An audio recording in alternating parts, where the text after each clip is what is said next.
누가복음 21장 10절부터 하겠습니다. 21장 10절부터 19절까지 구체적인 징조로 전쟁과 재난과 핍박이 있을 것을 알려줍니다. 보겠습니다. 또 이르시되 민족이 민족을, 나라가 나라를 대적하여 일어나겠고, 그 내전 그리고 국가 간의 전쟁, 그런 게 이제 일어난다는 겁니다. 그리고 처처에 큰 지진이 있어요.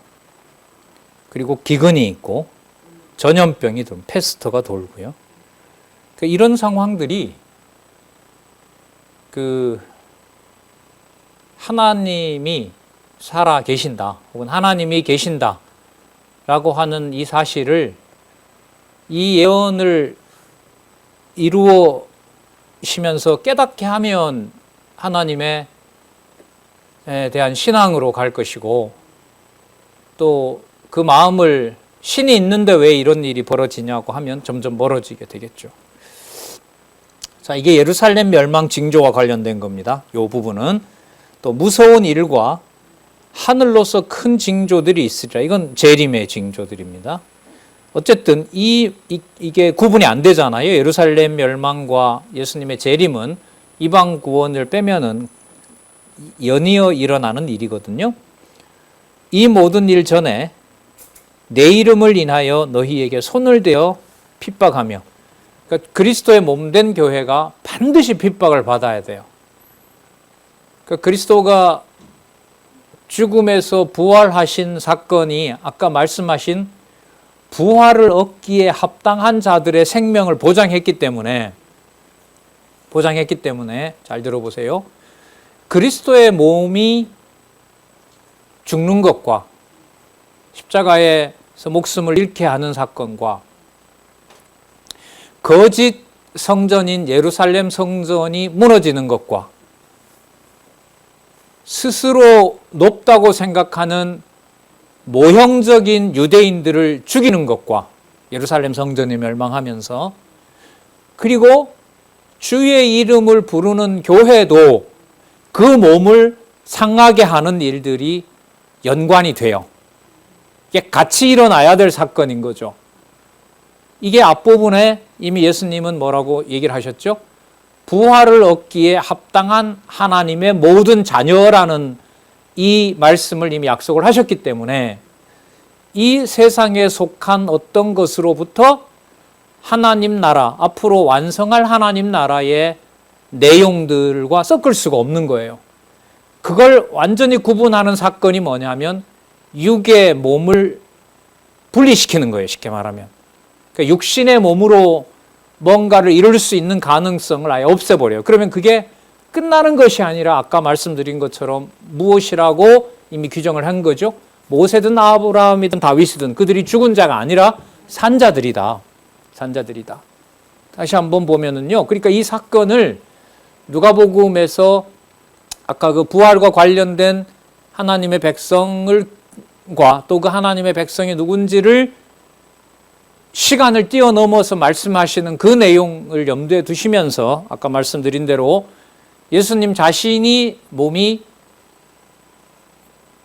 악의 세력에게 내어주고 예루살렘 성전도 파괴시켜버리고 그 많은 치장을 한, 그리고 유대인들도 엄청난, 여기 보시면은 지진으로 죽고 기근으로 죽고 온역으로 죽는 무서운 일이 벌어지고, 하나님의 백성으로 예수를 그리스도라고 이름을 부르는 자들도 가족들이 서로 고발할 뿐만 아니라 형제들이 죽이고 이웃이 고발하게 되는 일이 꼭 일어나야 되는 거죠.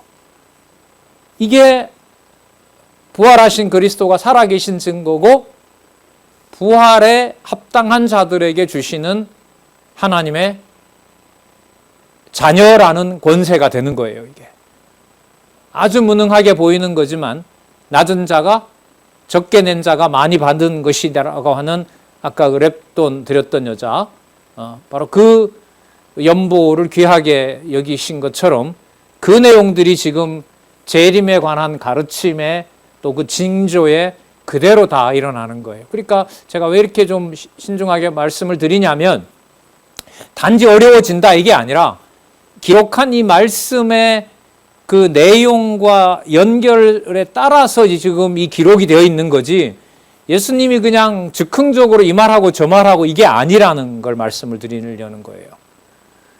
자, 또 볼게요. 12절, 이 모든 일 전에 내 이름을 인하여 너희에게 손을 대어 핍박하며 회당과 옥에 넘겨주며, 그 형제들이, 친척들이, 이웃들이 그렇게 한다고 그러죠. 임금들과 관장들 앞에 끌어가려니와, 자 13절 보세요. 이게 나쁜 일이라고 얘기하지 않으세요. 이 일이 도리어 너희에게 뭐가 된다? 증거가 된다. 그 약속하신 내용이 이루어지는 증거도 되고, 부활과 연관이 되면은 바로 부활을 얻기에 합당한 자라는 사실을 확증해 주는 증거도 된다는 거잖아요. 그러므로 너희는 변명할 것을 미리 연구치 않기로 결심하라. 내가 너희 모든 대적이 능히 대항하거나 변박할 수 없는 구제, 그 입술에 주시는 재능이겠죠. 그 믿음의 그 말씀을 전할 수 있는 그런 구제와 입술의 지혜와 그 다음 재능과 지혜를 너희에게 주시리라. 15절 다시요. 내가 너희 모든 대적이 능히 대항하거나 변박할 수 없는 구제와 지혜를 너희에게 주리라. 그러니까 감당할 수 없는 재난에다가 두고 거기에서 누구를 확정하는 거예요? 여기 있는 대로, 예, 부활을 얻기에 합당한 하나님의 자녀들에게 어느 것도 말로도 그냥 살려주세요 이러다 그냥 죽는 것이 아니라 그 앞에서 살아계신 하나님과 부활하신 그리스도를 당당하게 전하도록 하신다라는 약속을 여기서 해주고 있는 겁니다. 자, 이게 바로 나라 사역의 정점에 와 있는 부분입니다. 그래서 교회 역사가 진리의 바른 진리가 바르게 세워지는 주의 몸된 교회에서는 이른바 고난과 순교의 역사가 필연적으로 따를 수밖에 없는 겁니다. 이걸 누가복음에서는 하나님 나라 사역의 완성이라고 얘기를 하는 겁니다. 16절 심하죠. 심지어 부모와 형제와 친척과 벗이 너희를 넘겨주어 너희 중에 몇을 죽이게 하겠고, 또 너희가 내 이름을 인하여 아까 12절에 나왔었죠. 강조합니다. 내 이름을 인하여 모든 사람에게 미움을 받을 것이다. 그러나 받을 것이나 너희 머리털 하나도 상치 아니하리라. 이건 여러분 앞부분에 얘기했던 부활을 전제로 하는 거죠. 왜? 하나님 자녀로 부활을 얻기에 합당한 자들은 그들은 죽은 자가 아니라 어떤 자이기 때문에 산 자이기 때문에 그렇다는 것이죠. 그러니까 아까 오늘 시작했던 그 본문에서부터 지금 계속 그걸 바탕으로 연결이 되고 주제는 넓어지고 이렇게 되면서 지금 말씀이 기록되고 있죠. 19절 너희 인내로 너희의 영혼을 얻으리라. 이때 인내는 환난 가운데서 견디게 하는 인내죠. 어느 정도 환난이 임한다고요? 부모와 형제와 친척과 벗이 환난에다가 넘겨주는 바로 그 현장에, 바로 그곳에 영혼을 얻으리라고 얘기를 하잖아요. 다 부활을 얻기에 합당한 자로 만드신다는 겁니다.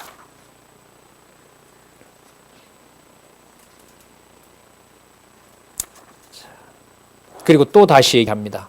이 일이 이제 무엇으로부터 시작이 되냐면 예루살렘의 멸망으로 시작하는데, 그때 예루살렘에 있지 말고 거기서 이렇게 도피하라고 또 알려주세요. 볼게요. 너희가 예루살렘이 군대들에게 에워싸이는 것을 보거든. 이제 중요한 게 뭐냐면 난리, 소문, 기근, 전염병, 그 다음에 그 가족들, 형제들이 그 고발해서 넘겨주고 하는 그 모든 일들을 또 아직은 시작 아니에요. 시작이 아니고요. 예루살렘이 군대들에 의해서 포위가 되는 게 보여요. 실제로 그렇게 망하거든요. 예루살렘이 이렇게 언덕 위에 있다 그러잖아요. 우리 선배들 갔다 오셨지만은. 그러면 언덕 위에 있으니까 이렇게 밑에서 가야 되니까 로마가 어떻게 하냐면 그 성 높이에 맞는 성을 만들죠. 공성태, 그렇죠. 나중에 공성태로 공격을 하는데 그 축성을 쌓는 거잖아요. 같은 높이로. 그게 같은 높이로 쌓아가니까 점점 누가 보여요? 로마군들이 포위하는 게 보이죠. 그럼, 이제 왔다. 멸망의 때가 왔구나. 그걸 지금 얘기하시는 거예요. 예수님이 33세에 만약에 가셨다고 한다면 앞으로 이것도 37년 후에나 이루어질 일이죠. 그 멸망이 가까운 줄 알라. 그때 유대에 있는 자들은 산으로 도망할지며 성내에 있는 자들은 나갈지며 촌에 있는 자들은 그리로 들어가지 말지니라. 예루살렘 방향으로 가지 말라고 얘기를 하십니다. 이 날에는 기록된 모든 것을 이루는 무슨 날이다? 형벌의 날이다. 그날에는 아이 벤 자들과 젖먹이는 자들에게 화가 있으리로다. 그래서 아까도 말씀드렸지만 고린도 전서에 가면 바울 사도가 고린도에 있는 편지하면서 유대인들도 같이 있잖아요.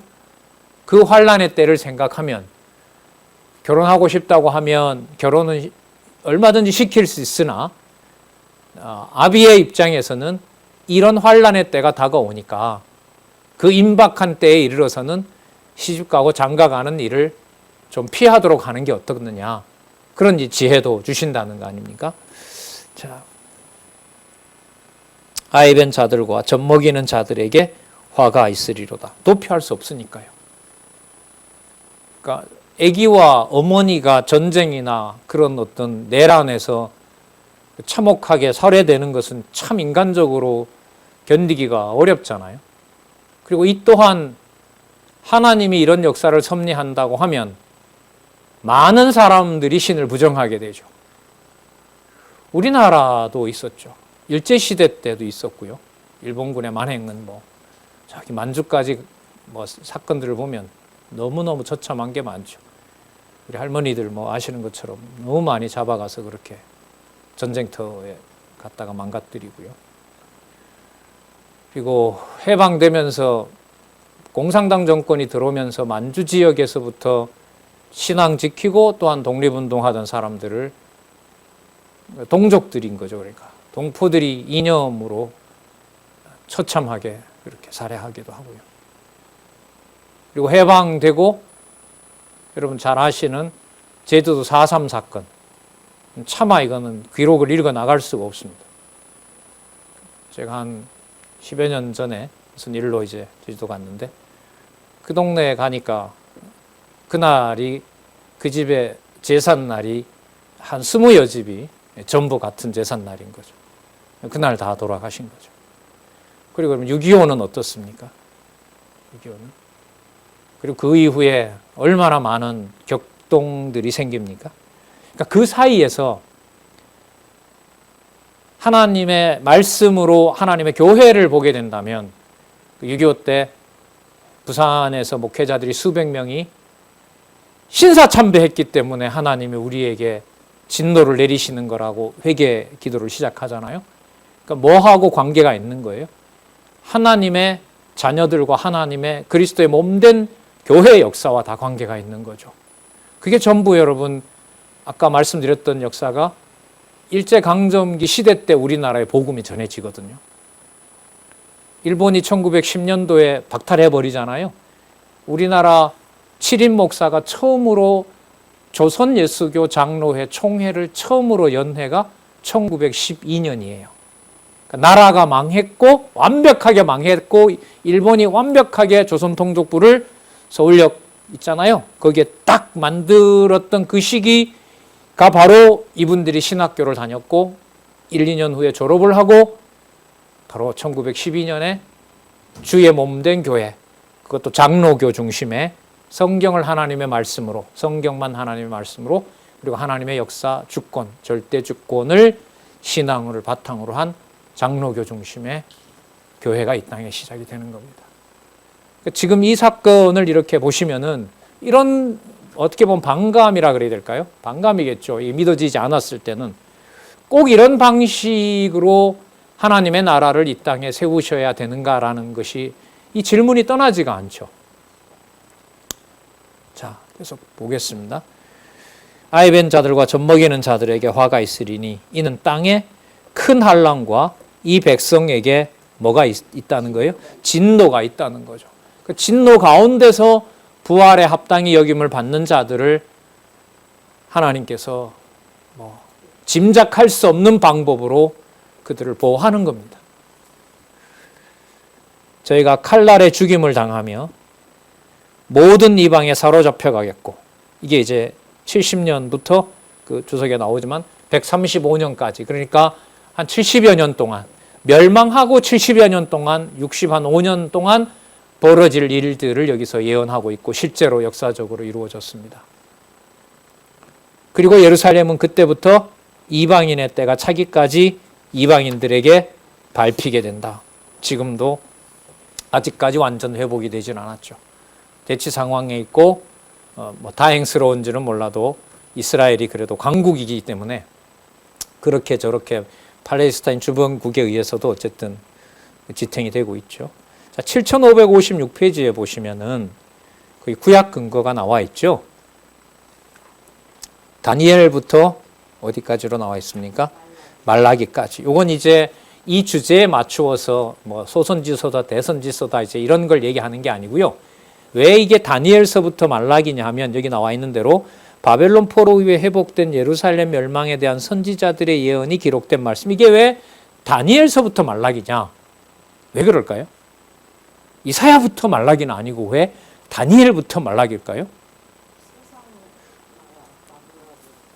그렇죠. 다니엘서의 이사야, 예레미야, 에스겔은 북쪽 이스라엘과 남쪽 유다에 맞춰져 있어요. 특히 남쪽 유다의 멸망과 회복에 맞춰져 있거든요. 근데 다니엘서는 누가 들어오냐면 이방 나라가 들어오면서 이방 나라 속에도 하나님의 백성이 있고 또 자손 땅 통치의 의미가 이방이 들어오면서 실체로 바뀌는 내용들이 나와요. 그리고 호세아부터 말라기는 이방이 대거로 들어오게 되죠. 북쪽 이스라엘 망할 때, 남쪽 유다가 망할 때, 그 다음에 성전을 회복할 때 그 성전에 이방인들이 들어와서 하나님의 이름을 부르게 되고 또 멸망시키는 자들도 있고, 그렇기 때문에 이 다니엘서부터 말라기라는 근거가 들어가 있는 거예요. 이거는요, 전체의 어떤 내용을 상세하게, 그리고 상세하게 뿐만 아니라 전체로 모르면 다니엘서부터 말라기로 근거를 잡기는 불가능합니다. 이건 제가 볼 때.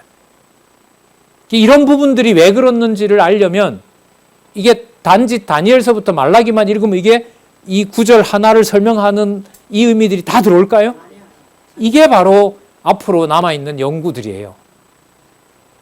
다니엘서 1장 1절부터 말라기 마지막 장 마지막 절까지를 누가복음에서 임박한 징조를 알려주는 것과 뭐가 그렇게 관련이 깊고 중요한 건지, 성도들이 성경을, 당신이 장안중앙교회 이제 담임하셨을 때니까 장안중앙교회 성도들이 하도 성경을 안 읽으니까 다니엘서부터 말라기까지를 뭐하고 읽게 하려고 이 저자가 여기다가 누가복음 하면서 성도들에게 성경을 좀 읽혀야 되겠다.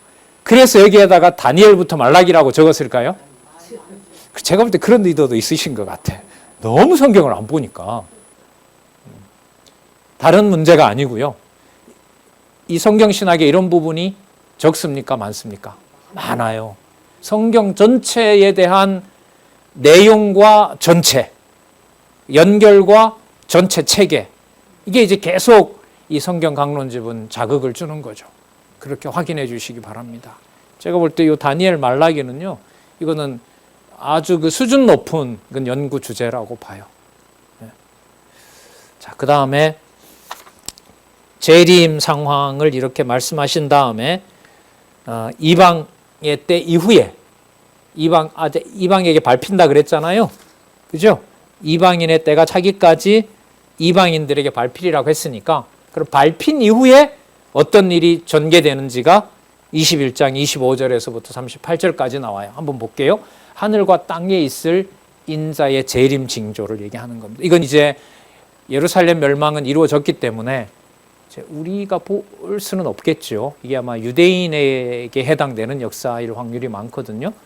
자, 무화과 나무의 비유로 나라가 가까운 줄 알 것을 가르칩니다. 그러니까 이제 여름이 왔구나라고 누구든 알 수 있는 것처럼 그 징조가 선명하다는 거죠. 단 깨닫게 되는 자들에게만, 깨달을 자들에게만.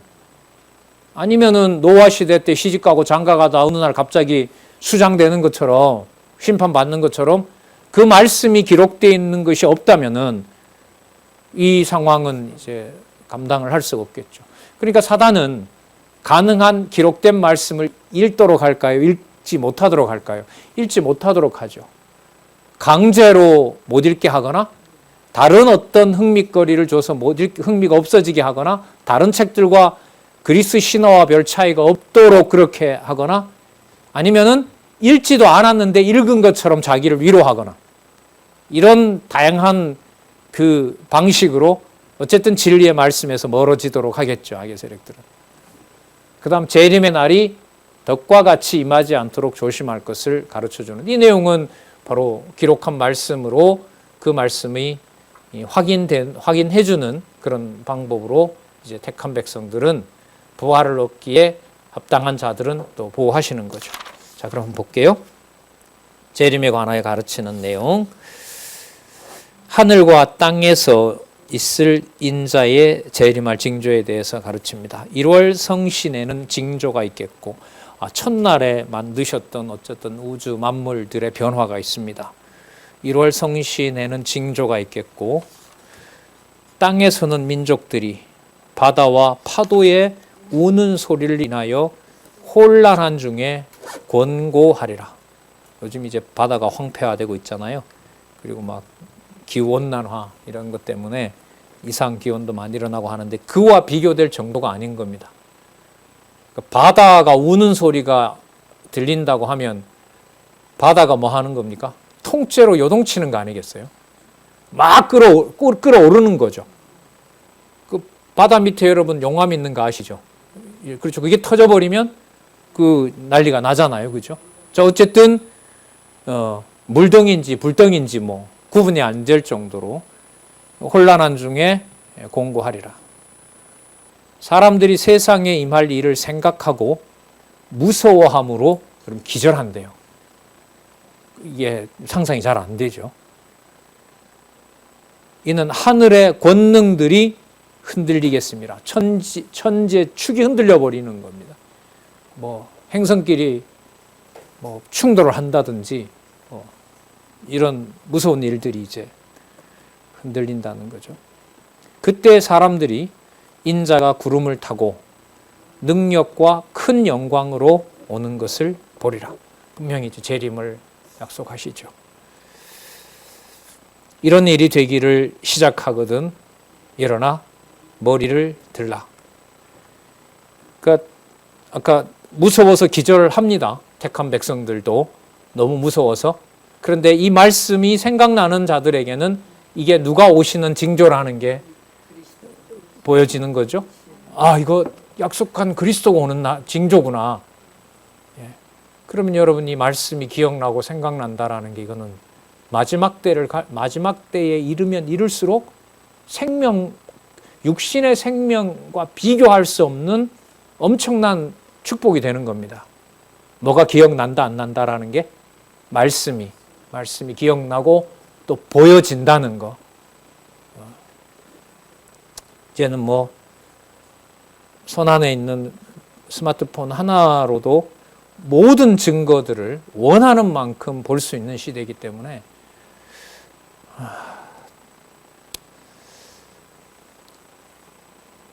인자가 구름을 타고 능력과 큰 영광으로 오는 것을 보리라. 그런 시대 징조도 우리가 누릴 수 있는, 알 수 있는 것을 빨리 파악할 수 있는 그런 시대를 또 이렇게 허락해 주셨죠. 그렇지 않으면 더 빨리 어디로 가고 세상에 그런 어떤 문화 속으로 더 빨리 가버리게 되고 이런 일이 되기를 시작하거든 일어나 머리를 들라. 너희 구속이 가까웠느니라. 여러분 여기서 구속은 아까 부활을 합당히 여기게 될 자들에게 약속되어 있는 바로 구원인 거죠. 그러니까 이러한 엄청난 환난 속에서 하나님의 택한 백성을 찾아내신다는 거죠. 이걸 이제 무화과 나무 비유로 설명을 하세요. 이에 비유로 이르시되 무화과 나무와 모든 나무를 보라. 싹이 나면 여름이 가까운 줄 알고.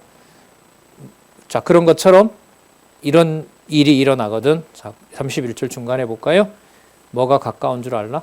하나님의 나라가 가까운 줄 알라. 내가 진실로 너희에게 말하노니. 바로 이 투예요.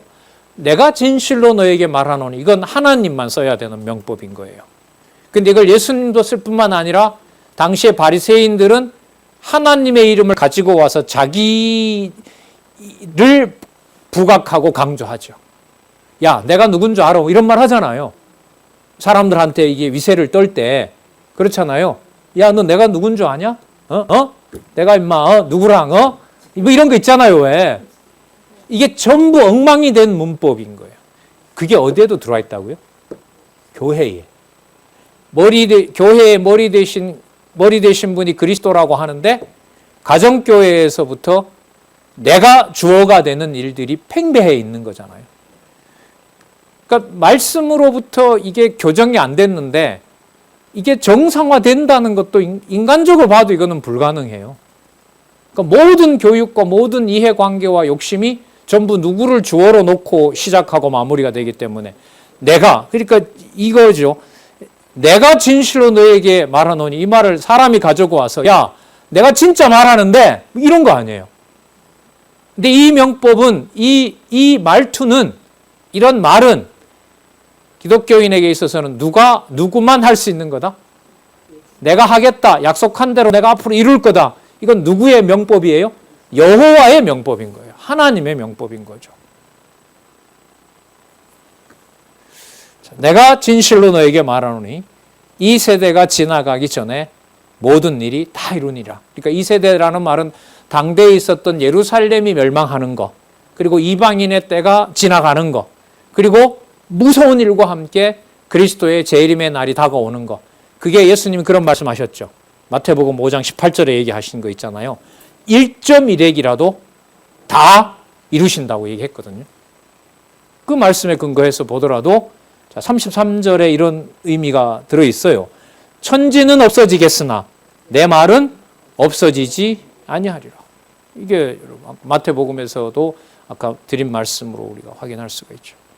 이 세대는 주석에 나와 있죠. 그리스도의 재림에 의한 새로운 세대가 오기 전 세대를 말한다. 지금 거기로 향하여 가고 있고 예루살렘 사건은 우리는 지금 1900년 전에 이미 확인하고 있고. 아주 상세하게 얘기해 주세요. 뭐 세상에서 말하는 말세가 다가오고 있다, 뭐 종말이 다가오고 있다 이런 의미가 아니에요. 그건 어떤 자기에게 좀 심경적으로 불안하거나 이런 공포를 얘기를 하는 거지. 진리의 말씀에 기록되어 있는 부분을 보면 아까도 얘기했잖아요. 기절해 버린다 그러잖아요. 하나님이 진짜 그 징조를 보여주면. 자, 34절부터 38절까지 재림날이 덕과 같이 임하지 않도록 조심할 것을 가르쳐 줍니다. 그리고 그 방안에 대해서도 아까 이미 알려주고 있죠. 너희는 스스로 조심하라. 왜냐하면 뭐뭐 하지 않도록 이렇게 됩니다. 그렇지 않으면 이런 의미가 아니고 방탕함과 술 취함과 생활의 염려로 마음이 둔하여지고, 그러니까 많아서 취하고 많아서 방탕하는 것하고 그렇게 못해서 뭐 해야 돼요? 염려가 생기는 거 아니겠습니까? 맞죠? 많아서 방탕하고 그걸 못해서 안타까워하고 이게 인간들의 삶이 아닙니까? 근데 그게 뭐하고 연관이 돼요? 생각이 둔하여지는 거죠. 누구를 기억하는 경우로 가우와 반대가 돼요? 여호와를 기억하는 것하고 반대가 되죠. 예수님 그 왜 씨 뿌리는 비유의 세 번째가 그거잖아요. 세상 염려와 재리의 욕심 똑같은 거죠. 이게 많아서 방탕하고 술 취하고 적어서 생활을 염려하고 나는 언제 저렇게 누리지? 뭐 이런 거 아니겠어요? 마음이 둔하여지고 뜻밖의 그런 염려하다가 그날이 덕과 같이 너희에게 임하니라.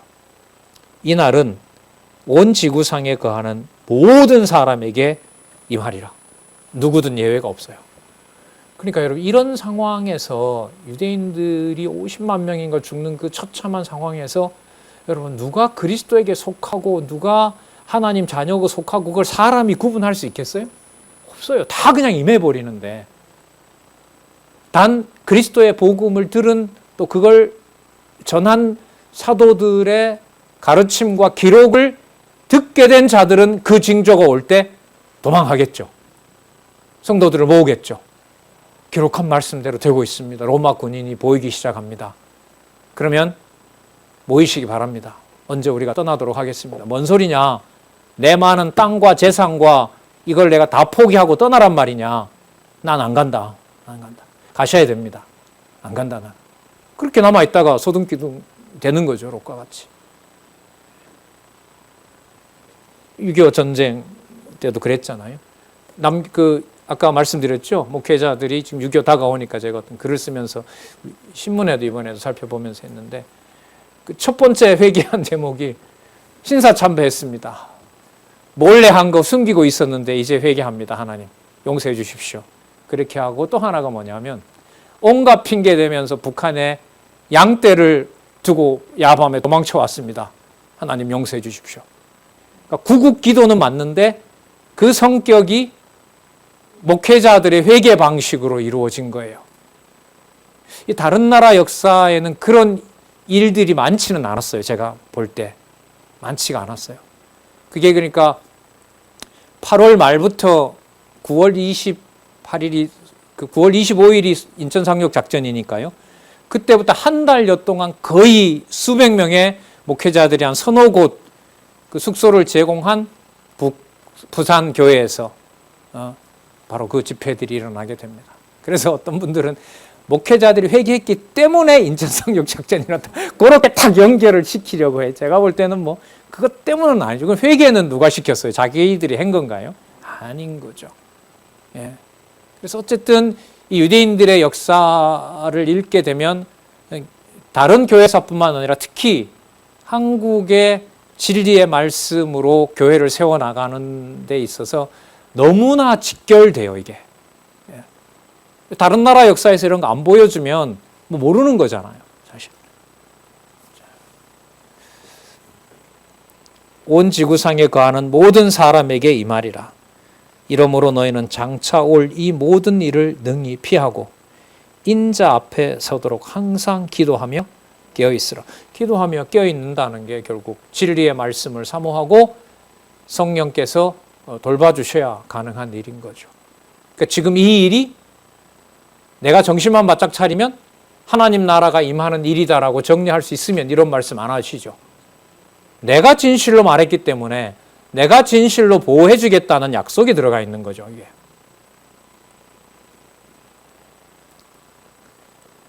자,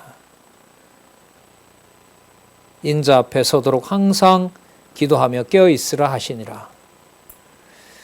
예수께서, 자, 이때 예수께서는 앞부분에 우리가 살펴본 내용들을 좀 연관을 시키면 하나님 나라의 사역으로 재림의 실제를 약속하시고 분명히 이루어준다고 얘기하시는 그 예수께서 이 말인 거죠. 그러니까 예수님께서 지금 얘기했으니까 자신일 뿐만 아니라 자신의 죽음과 함께 찾아올 예루살렘 멸망, 유대인들이 받을 엄청난 환란, 자연재해, 전쟁, 그리고 재림까지 고려하면 감당할 수 없는 자연의 위력, 하늘의 진노, 이런 것들을 아신 예수님께서 이렇게 됩니다. 그러면 저 같은 사람은 그거 그러면 안 일어나게 하시면 되지. 이런 방식으로 하나님 나라 안 세우셔도 되는 거 아니야? 당장 생기죠, 이런 질문이. 아까 얘기대로 아이 뵌 자와 젖 먹이는 자를 그날 안 태어나게 하면 되죠. 전능하신 하나님께서. 더 나아가 그리스도가 안 죽으시면 안 되나? 죽으셨고 다른 주의 몸된 교회도 다 그 길을 따라가야 되는데 안 하시면 되지. 그 방법 안 쓰면 되잖아. 이런 게 이제 본능적으로 생길 수밖에 없죠. 자, 그래서 37절 앞에 지금까지 이러한 진노에 대해서, 징조에 대해서 말씀하신 예수께서 뭐 하셨나 보세요. 낮이면 성전에서 가르치시고. 예수님 어떻게 그런 일이 벌어져요? 그거 창세기부터 한번 볼래? 쭉 가르치세요. 광야 40년 모르냐? 사사시대 300~400년 알지 않느냐? 다윗이 통치했던 나라를 하나님이 어떻게 했는지 안 봤느냐?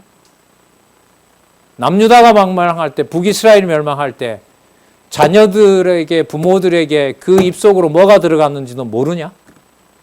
왜 꼭 그런 방법이어야 됩니까? 그래서 아까 부활 얘기를 그래서 먼저 하지 않았느냐? 부활을 얻기에 합당한 경우로 이해가 되지 않으면 여기에서는 구원받을 자가 없다. 예를 들면 이런 거겠죠.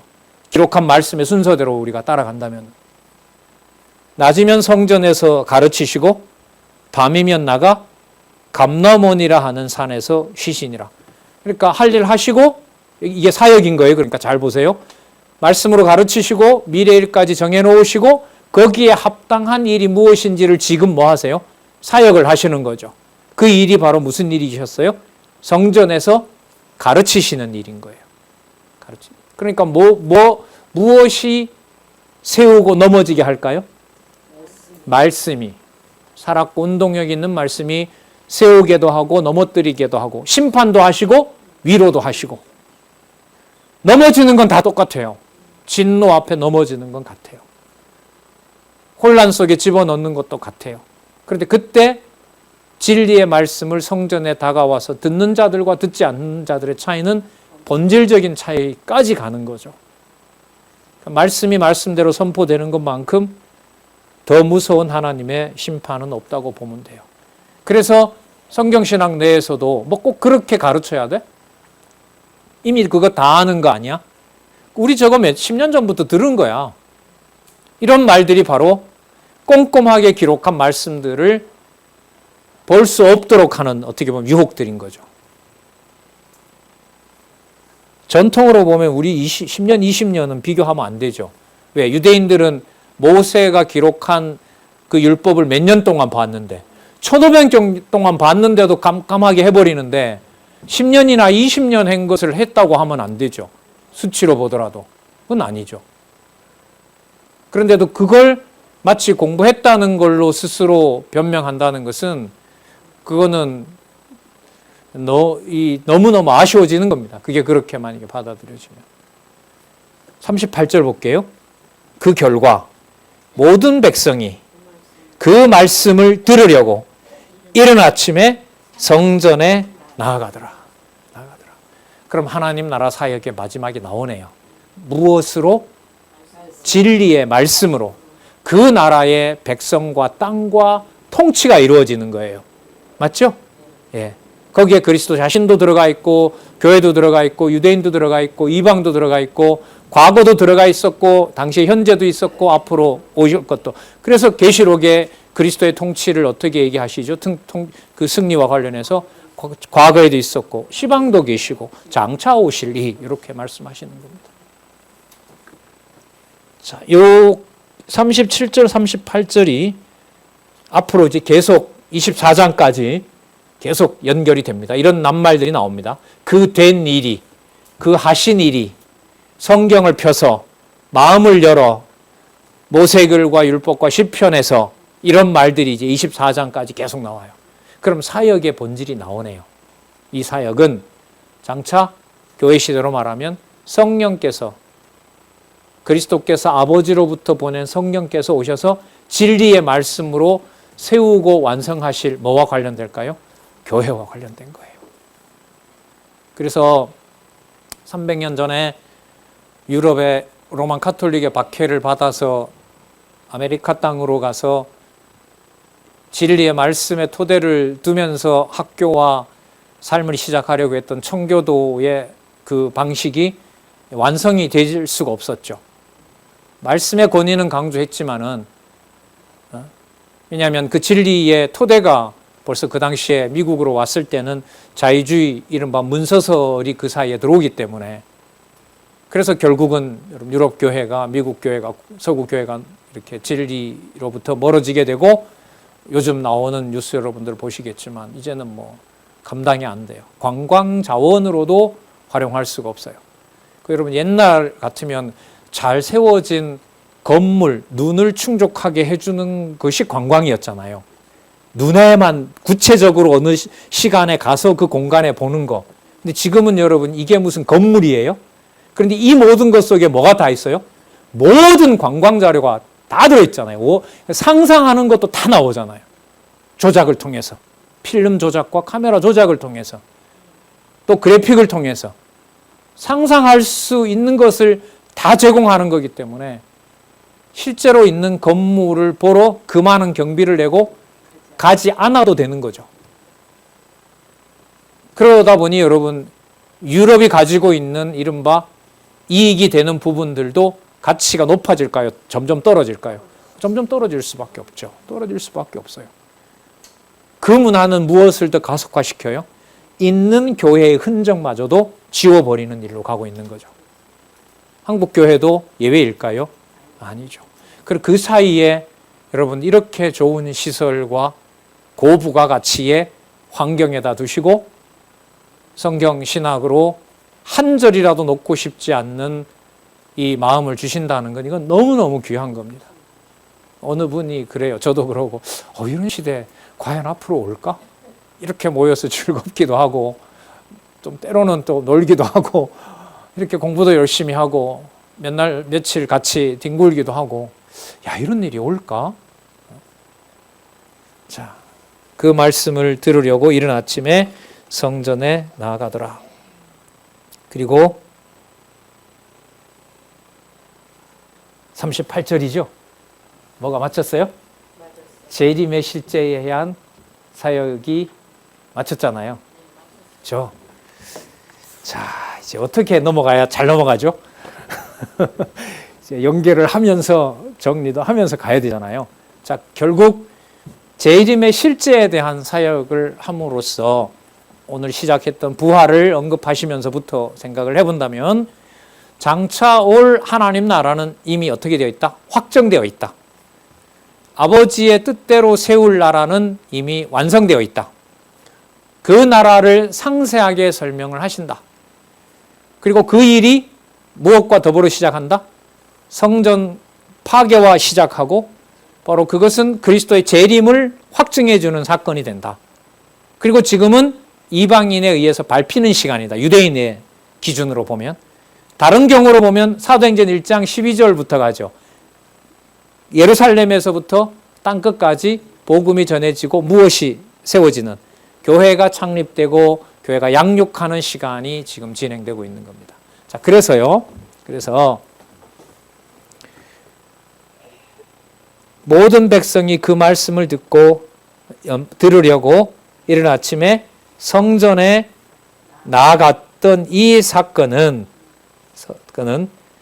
성전의 주인이 말씀을 말씀대로 가르치는 성전의 주인이 누구이시다? 그리스도라는 사실을 나라 사역으로 확정 지은 거예요. 그럼 성전에서 가르치셨다라는 말은 성전의 주인이신 거잖아요. 성전 관리를 어떻게 해야 되는 줄 아시는 거죠. 그럼 성전 관리를 어떻게 하셔야 되냐면 성전의 본래 용도는 뭡니까?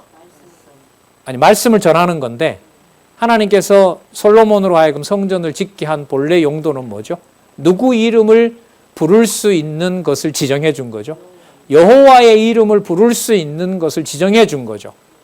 그렇기 때문에 그리스도는 성전에서 말씀을 가르치는 것이 권위를 받으려면 누가 했던 일을 완벽하게 이루어야 돼요?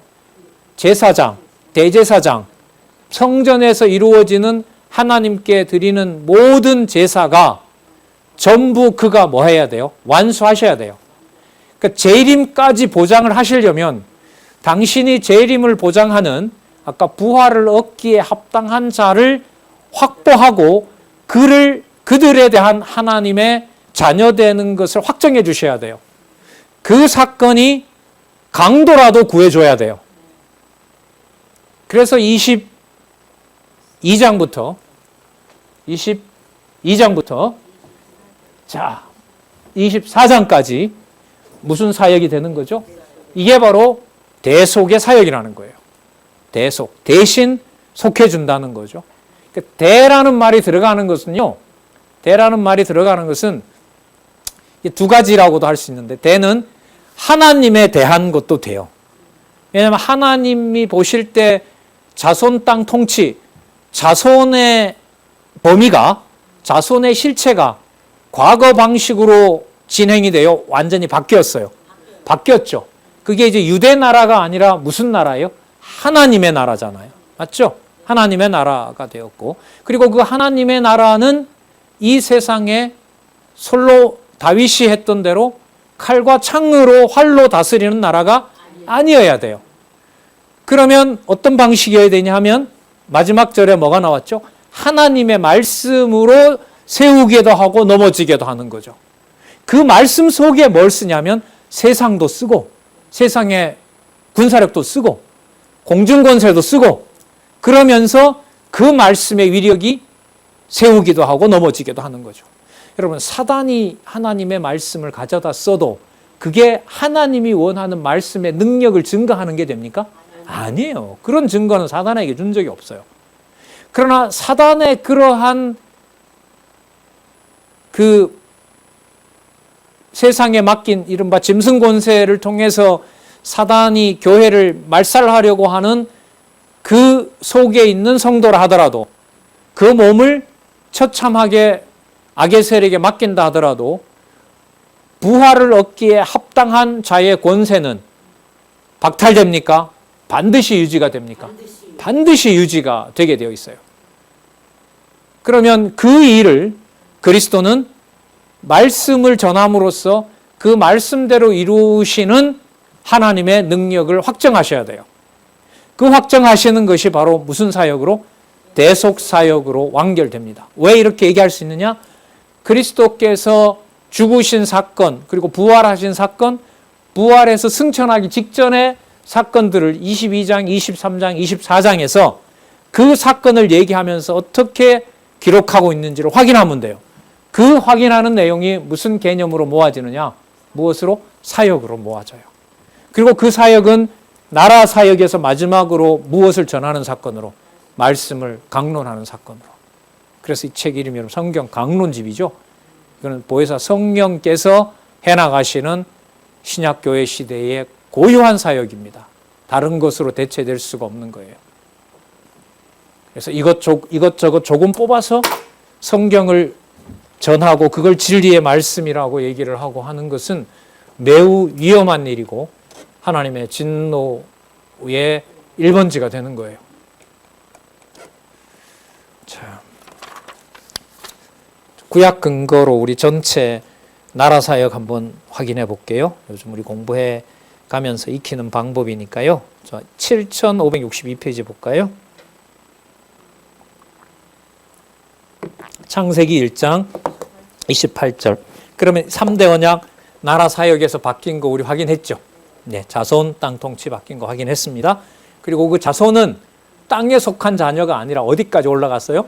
그렇죠. 하늘에 올라갔고 자, 과거에 죽었건 지금 살아있건 미래에 죽고 살건 필요가 없어요. 맞죠? 자, 부활을 얻기에 합당한 자의 신분에 대해서 얘기한 거라고요. 자, 그 다음 사무엘하, 아까 말씀드렸던 것처럼 하나님께서 약속하신 다윗 왕국을 확정해 주시고 또한 보호하시는 내용이 나타납니다. 그리고 다니엘서 2장 4절이 나오네요. 여기 보면 영원한 나라, 망하지 않는 영원한 나라, 이걸 설명하기 위해서 다니엘서 2장 44절을 들고 있고요. 그 다음에 미가 선지자로 여호와께서 영원히 치리하는 강한 나라, 미가서 내용의 핵심에 보면 말씀으로 세우는 나라가 나오죠. 예, 그 내용을 우리가 연관을 시켜서 이해할 수 있습니다. 자, 그래서 우리 누가복음 22장부터 24장까지 자, 대속 사역에 의한 성취 부분을 살펴보도록 하겠습니다. 자, 구약 근거 한번 볼까요? 창세기 4장 4절. 창세기 8장 20절에서부터 21절. 노아 사건이네요. 그 다음 출애굽기 29장 10절에서부터 46절까지 제물과 관련된 내용이네요. 자, 레위기 6장에서부터 10장까지. 자, 잠시 쉬셨다가 우리 요즘 이렇게 공부해 나가는 방법을 우리가 보고 있으니까 잠시 엮은 다음에 재물에 의한 준비 사역, 그 다음에 대속의 제사에 의한 사역, 이 부분들을 살펴보도록 하겠습니다.